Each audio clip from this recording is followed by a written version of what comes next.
বন্ধুরা, আপনি কি জানেন একটি পুরুষ গরিলা কিভাবে যৌন মিলনে লিপ্ত হয়? গরিলা এমন একটি প্রাণী যারা এক সঙ্গিনীর সঙ্গে দ্বিতীয়বার আর যৌন মিলনে লিপ্ত হয় না।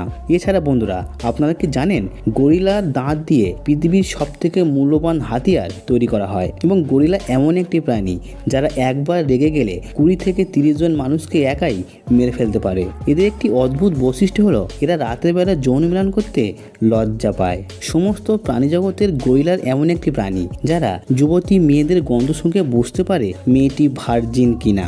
আজ আমি আপনাদেরকে গরিলা সম্পর্কে এমন এমন তথ্য জানাবো যেগুলো জানলে আপনি অবশ্যই চমকে যাবেন। আর তাহলে দেরি না করে চলুন শুরু করা যাক। আফ্রিকার জঙ্গলে এক বিশেষ ধরনের গরিলা পাওয়া যায় যারা মানুষের সাথে খুব বন্ধুসুলভ আচরণ করে। এরা মানুষের মতোই আবেগ, ভালোবাসা সবকিছুই বোঝে।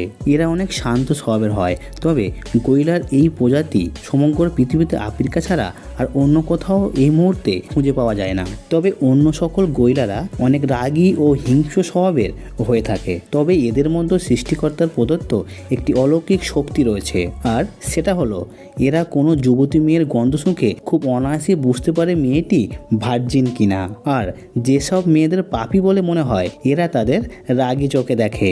জঙ্গলের সবথেকে ভয়ঙ্কর প্রাণীগুলোর মধ্যে বাঘ সিংহকে সবথেকে ভয়ঙ্কর হিসাবে মানা হয়ে থাকে। কিন্তু আপনারা কি জানেন এই বাঘ সিংহ গরিলার সামনে ভুল করেও রাগ দেখাতে আসে না। এর কারণ গরিলার হাত এতটাই শক্ত থাকে যে এরা যদি একবার কোনো প্রাণীকে আঘাত করে থাকে তাহলে তার পক্ষে বেঁচে ফেরা একদমই অসম্ভব হয়ে যায়। এবং গরিলার দাঁত এতটাই শক্ত এবং ধারালো হয়ে থাকে যে এরা সিংহের মতো ভয়ঙ্কর প্রাণীকেও 2 ভাগে ভাগ করে ফেলতে পারে। এছাড়া ডাইনোসরের যুগ থেকেই গরিলারা এই পৃথিবীতে রাজত্ব করে আসছে।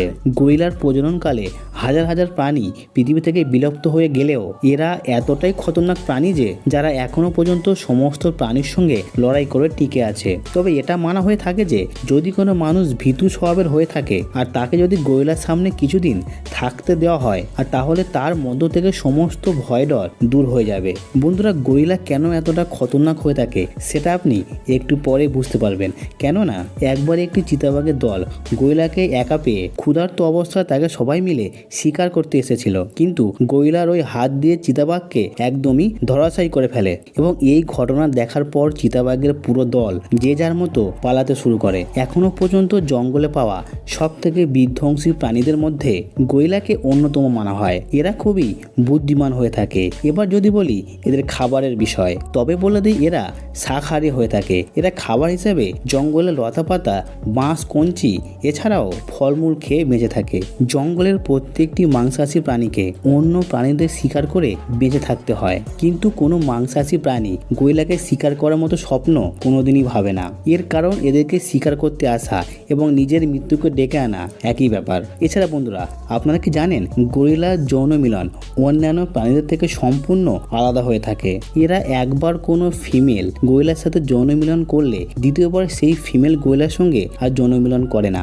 গরিলা বছরে একবার নিজের যৌনসঙ্গী পরিবর্তন করে এবং এরা বছরে একবারই যৌন মিলন করে থাকে। জন্মের পরে এদের বাচ্চা এদের মায়ের সাথেই থাকে এবং গরিলার দেহের গঠন মানুষের সাথে অনেকটাই মিলে যায়। আর এদের ডিএনএর সাথে মানুষের ডিএনএর প্রায় 90% মিল রয়েছে।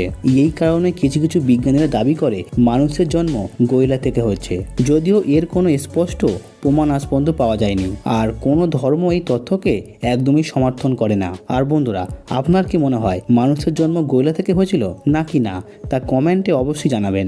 এরা একবার খাবার খেয়ে 1 সপ্তাহ পর্যন্ত না খেয়ে থাকতে পারে। তো বন্ধুরা, এর পরবর্তী ভিডিওতে আপনি কোন প্রাণী সম্পর্কে জানতে চান কমেন্টে অবশ্যই জানাবেন। আর যদি ভিডিওটি ভালো লাগে তাহলে অবশ্যই লাইক এবং শেয়ার করতে পারেন বন্ধুদের মাঝে। এবং বন্ধুরা, আমাদের চ্যানেলে নতুন হয়ে থাকলে আমাদের চ্যানেল সাবস্ক্রাইব করে বেল বাটনটি অল করে দেবেন। আজ এই পর্যন্ত, দেখা হচ্ছে পরে কোনো এক ভিডিও নিয়ে। এবং আপনি আমাদের আপনার মূল্যবান সময় দিয়েছেন তার জন্য আপনাকে অসংখ্য ধন্যবাদ। ভালো থাকবেন, সুস্থ থাকবেন।